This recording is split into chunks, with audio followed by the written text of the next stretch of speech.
बिस्मिल्लाहिर्रहमानिर्रहीम। नाज़रीन, मेरा नाम नासिर गोंदल है। आज गोल्डन ग्रुप ऑफ मार्केटिंग के प्लेटफॉर्म से मैं आपकी खिदमत में हाजिर हूँ। रियल एस्टेट का जो शोबा है, इसके हवाले से मैंने बहुत सारी वीडियोस बनाई हैं और स्पेशली जो हमारी जो डीलर कम्युनिटी है, जो हमारे डीलर्स भाई हैं, जो मार्केटिंग कंपनी है, उनके हवाले से बहुत सारी चीज़ें और बाज़ औक़ात मैंने बहुत सारे मशवरे भी दिए हैं, मोटिवेशन की भी मैंने बातें की हैं कि इस वक्त रियल एस्टेट का शोबा डाउन है। गो कि वो पहले की तरह हम लोग जो है वो इतना ज़्यादा पैसा नहीं रियल एस्टेट के शोबे से डीलर भाई कमा रहे हैं, लेकिन कम से कम ये है कि इतना तो इस वक्त आराम सुकून के साथ आप कमा सकते हैं कि आपकी फैमिली जो है वो एक अच्छा जो है वो गुजारा कर सकती है। लेकिन इसका नुकसान इस वक्त क्या हो रहा है, मैंने इससे पहले भी इस टॉपिक के ऊपर वीडियो बनाई थी। अब हमारे जो क्लाइंट्स हैं, कुछ उनकी भी सुस्ती थी, उन्होंने भी पूरी वेरिफिकेशन नहीं की कि कौन बंदा भाई रिलायबल है नहीं है। उसका पुराना ऑफिस था, नया ऑफिस था। पिछले 3-4 साल पहले जब एक बूम आया था तो उस वक्त बहुत सारे बाकी शोबा के लोग जो है वो भी रियल एस्टेट सेक्टर के अंदर आ गए। उन्होंने एक छोटा सा ऑफिस बनाया, सोशल मीडिया के ऊपर एक फेसबुक पेज बनाया, बूस्टिंग की और लोगों को जो है वो बताया कि जी मैं प्रॉपर्टी डीलर हूँ, हालांकि उनको इतना एक्सपीरियंस नहीं था। जैसे ही रियल एस्टेट का शोबा जो है वो डाउन हुआ और वो लोग इधर उधर निकल गया, कुछ लोग जो है आउट ऑफ कंट्री चले गए, कि कई लोगों ने पाकिस्तान के अंदर ही मुख्तलिफ किसी और डिपार्टमेंट में कुछ सर्विसेज देना शुरू कर दी, तो उन्होंने अपना रियल एस्टेट का जो उनका काम था उसको उन्होंने स्टॉप कर दिया। ऐसे भी मैंने भी ऑफिस देखे हैं कि जिनकी बहुत अच्छी सोशल मीडिया के ऊपर प्रेजेंटेशन वगैरह थी, लेकिन अभी उनके ऑफिस में कोई लड़का बैठा हुआ है, बाकी बॉस जो है वो भी कहीं इधर उधर निकले हुए हैं और चूंकि उन्होंने पैसा कमाया हुआ है, अभी उनको फिक्र नहीं है क्लाइंट है या नहीं। ये बात तो सारी जिम्मेदारी की आ जाती है, एहसास की आ जाती है। जब हमें ये एहसास हो जाए कि जिस क्लाइंट ने हमें कमीशन दिया हुआ है, जिस क्लाइंट से हमने रिस्क कमाया हुआ है, उसका ख्याल करना है, उसको सर्विसेज देनी है। आप यकीन करें, इस वक्त भी गोल्डन ग्रुप ऑफ मार्केटिंग मुश्किल हालात में भी मैंने अपनी टीम को जो है वो बरकरार रखा हुआ है। बरकरार रखने का बहुत ज़्यादा जो है वो मुझे अखराजात और चीज़ें खुद से मैनेज करनी पड़ती है, लेकिन अल्हम्दुलिल्लाह मेरा अल्लाह पाक ने बड़ा करम किया हुआ है, मेरा काम बहुत अच्छा है।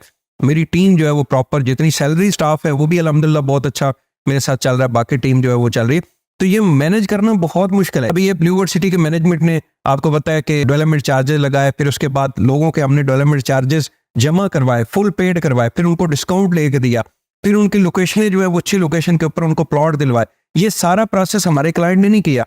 हमने यकीन करें वही थोड़ा बहुत रिबेट कमाया हुआ था क्लाइंट से, आज उसी रिबेट के ऊपर एवज जो है वो हम लोग सर्विसेज दिए जा रहे हैं। और ये सर्विसेज अभी तक नहीं है, अगले 5-10 साल भी मेरा क्लाइंट जो है मुझसे सर्विसेज लेगा। मैं 1 रुपया अलग से कमीशन चार्ज नहीं करूंगा।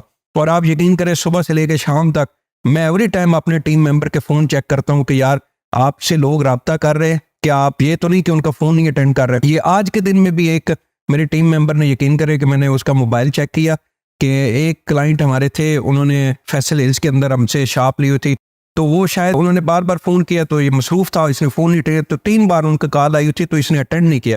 मैंने, आप यकीन करें कि मैंने इतनी कभी सख्त बातें नहीं की, मैंने उस टीम मेंबर को कहा भाई इस बंदे से मैंने रिस्क कमाया हुआ है, क्लाइंट से आपने भी रिस्क कमाया हुआ है, तो आप क्यों इनका फ़ोन नहीं अटेंड कर रहे, इनको रिस्पांस दें, इनको पूरी पोजीशन बताएं, अगर चीज़ सेल नहीं हो रही तब भी उनको बताएं। तो ये सारा प्रोसेस एक जिम्मेदारी है, इसके ऊपर अखराजात आते हैं। सिर्फ सोशल मीडिया के ऊपर बैठ के बातें करने से नहीं होता। फिर सेकंड ये कि आप भी खुदारा इस वक्त आप एक लिस्ट तैयार कर लें, अगर आप रियल एस्टेट सेक्टर के इन्वेस्टर हैं, आप एक लिस्ट तैयार कर लें कि डाउन हालात में कौन कौन सी मार्केटिंग कंपनियां जिंदा रही, और जब नेक्स्ट जो मार्केट अच्छी हो तो फिर जो फसली बटेरे आए तो उनके साथ कभी बिजनेस ना कीजिएगा उस वक्त तक कि जब तक वो अपनी बेस ना बना ले। मैं आज ये नहीं बात कर रहा, आज इस वक्त मेरे छोटे भाई जो रियल एस्टेट सेक्टर के अंदर काम कर रहे हैं, जो इस वक्त मुश्किल हालात में भी अपने ऑफिस खोल के बैठे हुए अपने क्लाइंट को सर्विसेज दे रहे हैं, मेरा उनको सलाम है। आप यकीन करें इस वक्त बहुत अच्छा काम वो कर रहे हैं कि अपने क्लाइंट को सर्विस दे।